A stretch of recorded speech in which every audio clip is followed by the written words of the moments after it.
من یتق اللہ یجعل لہ مخرج ویرزقہ من حیث لا یحتسب، جو تقوی اختیار کرتا ہے اللہ تعالیٰ اس کو وہاں سے رزق دیتا ہے، اس کو ہر تنگی سے راستہ دیتا ہے، اور وہاں سے رزق دیتا ہے جہاں سے اس کو وہم و گمان بھی نہیں ہوتا۔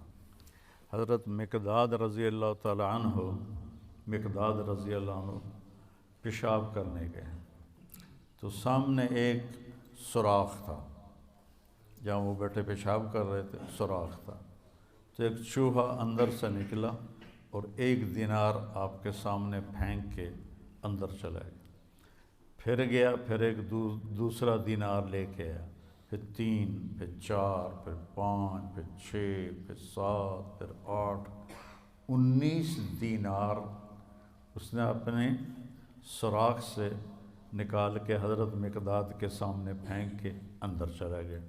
وہ بڑے بھی حیران پریشان، انہوں نے وہ اٹھائے، فارغ ہو کر آ کر اللہ کے نبی کو پیش کیے کہ یا رسول اللہ میرے ساتھ تو یہ قصہ ہوا ہے، آج چوہے نے مجھے مالدار بنا دیا۔ تو آپ نے فرمایا یہ رزق ہے جو اللہ نے تجھے عطا کیا ہے۔ پھر یہ آیت پڑھی من یتق اللہ یجعل لہ مخرج ویرزقہ من حیث لا یحتسب۔ اب یہ راستہ صرف مسلمان کے پاس ہے کہ اگر وہ تقوی اختیار کرتا ہے تو اسے اللہ وہاں سے دے گا جس کا اس کو وہم و گمان بھی نہیں ہوگا۔ من یتق اللہ یجعل لہ من امرہ یسرا، جو تقوی اختیار کرے گا اللہ اس کے لیے آسانیاں پیدا کر دے گا۔ من یتق اللہ یکفر عنہ سیئاتہ ویعظم لہ اجرا، جو تقوی اختیار کرے گا اللہ اس کے گناہوں کو معاف کر دے گا، صاف کر دے گا۔ یکفر کا مطلب ہوتا ہے نشان مٹا دینا، عفا کا مطلب ہوتا ہے چھپا دینا، اور تکفیر کا مطلب ہوتا ہے نشان مٹا دینا۔ اللہ ان کے گناہوں کے نشان مٹا دے گا اور ان کا اجر بہت زیادہ کر دے گا۔ ان تصبروا وتتقوا لا یضرکم کیدہم شیئا ان اللہ بما یعملون محیط۔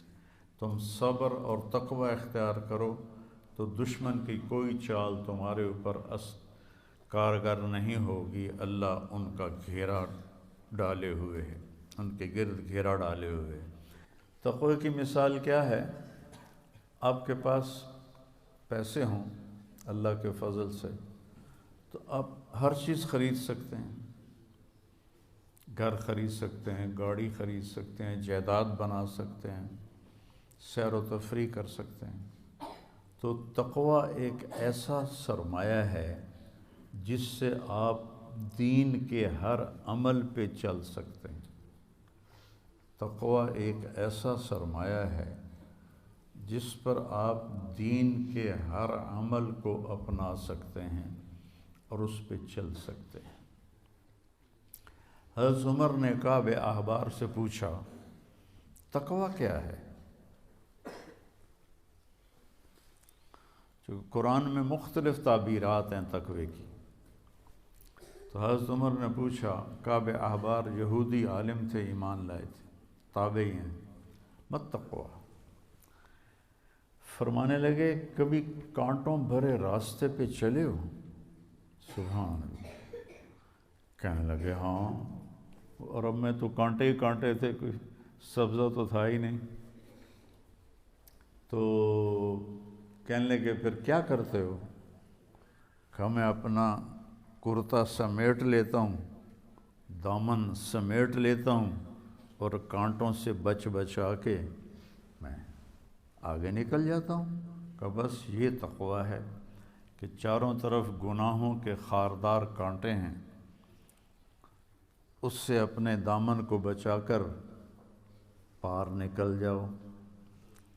اور دوسرا کہ لوگوں کے سخت رویے ہیں، کانٹوں کی طرح چبھتے ہیں، تو روزے کا صلہ بتایا گیا ہے تقوی، کہ اس سے انسان کو تقوی حاصل ہوتا ہے، اللہ کی خشیت، اللہ سے حیا کو تقوی کہتے ہیں۔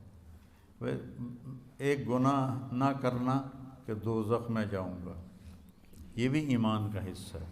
ایک گناہ نہ کرنا کہ مجھے اللہ سے شرم آتی ہے، مجھے اللہ سے حیا آتی ہے، یہ حیا کا جو درجہ ہے یہ خوف کے درجے سے بڑا ہے۔ یا ایھا الذین آمنوا، یہ عزت صرف اس امت کو ملی ہے اور کسی امت کو یہ اعزاز نہیں ملا۔ کتب علیکم الصیام، تم پہ روزے ہم نے فرض کیے ہیں، کما کتب علی الذین من قبلکم، جیسے تم سے پہلے لوگوں پر ہم نے روزہ فرض کیا تھا تم پر بھی فرض کیا ہے۔